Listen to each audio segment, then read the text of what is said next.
आज हम आपको एक ऐसी कहानी सुनाने जा रहे हैं जो रिश्तों, धोखे और एक क्रूरतापूर्ण हत्या की है।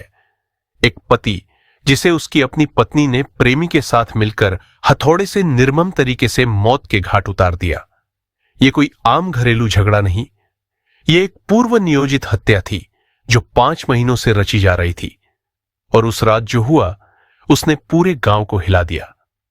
यह कहानी है उत्तर प्रदेश के बरेली जिले के सिरोली थाना क्षेत्र के एक छोटे से गांव की, जहां एक साधारण सी शादी, एक दागदार रिश्ता और एक खून के कत्ल की साजिश एक साथ उलझती चली गई।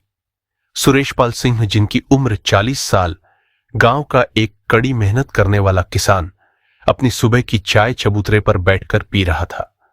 सूर्य की हल्की रोशनी खेतों पर पड़ रही थी। सुरेशपाल की जिंदगी उतनी शांत थी जितनी एक गांव के किसान की उम्मीद होती है।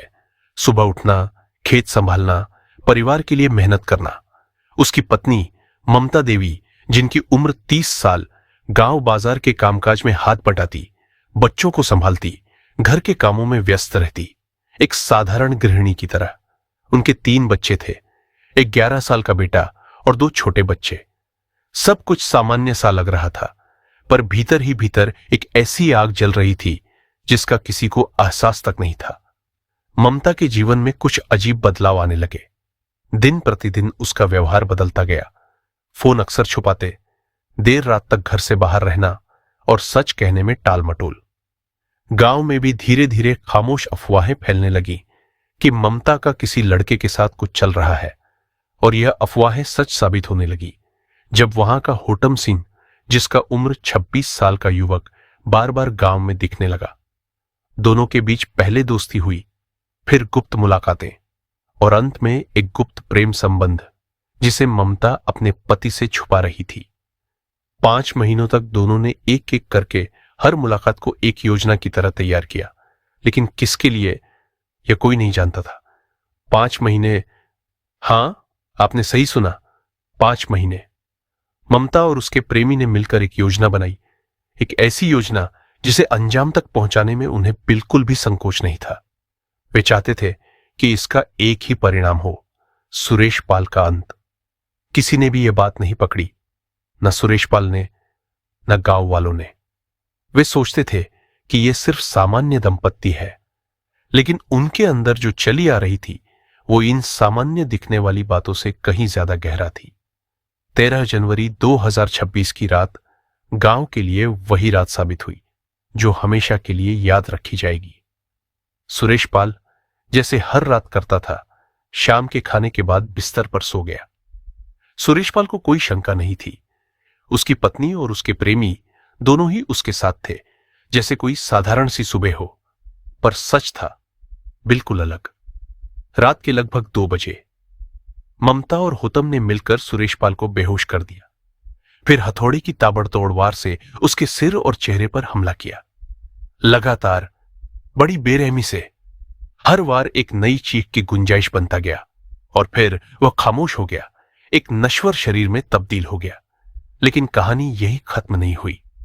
थोड़ी ही देर बाद उनका 11 साल का बेटा जागा, खून से सना कमरा, पिता लाश की तरह लेटा हुआ, और वह डर के मारे चिल्लाया। और तभी होतम ने बच्चे की आवाज पर गुस्से में उठकर उसका गला दबा दिया। थोड़ी देर बाद सब कुछ खामोश हो गया। सुबह होते ही गांव में अफरा तफरी मच गई।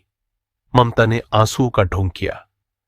हमारा घर उजड़ गया, जैसे किसी बाहरी व्यक्ति ने हमला कर दिया हो।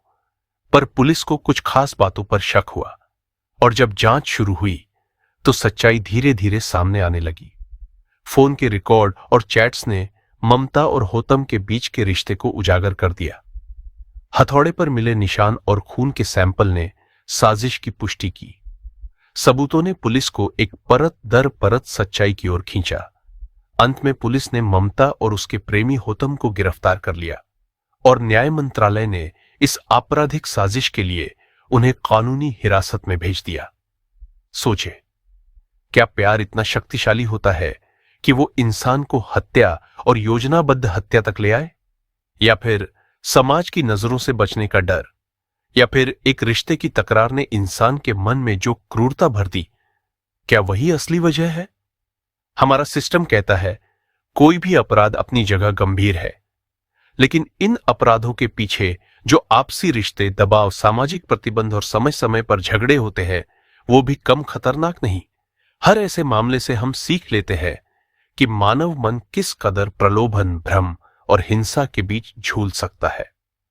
आज के इस पहले एपिसोड में हमने जाना एक साधारण किसान की जिंदगी कैसे एक भयावह रात में बदल गई, कैसे एक पत्नी और उसके प्रेमी ने 5 महीने की योजना के साथ हत्या को अंजाम दिया और कैसे पुलिस ने सच्चाई को उजागर किया। अगले एपिसोड में हम जानेंगे पुलिस की गहन जांच की तकनीक क्या थी, कोर्टरूम ड्रामा, केस कैसे चला और क्या सबक मिलते हैं ऐसे भयानक अपराध से। जुड़े रहिए हमारे YouTube चैनल से। स्टोरी पसंद आई हो तो लाइक करें, क्योंकि असली कहानी अभी बाकी है।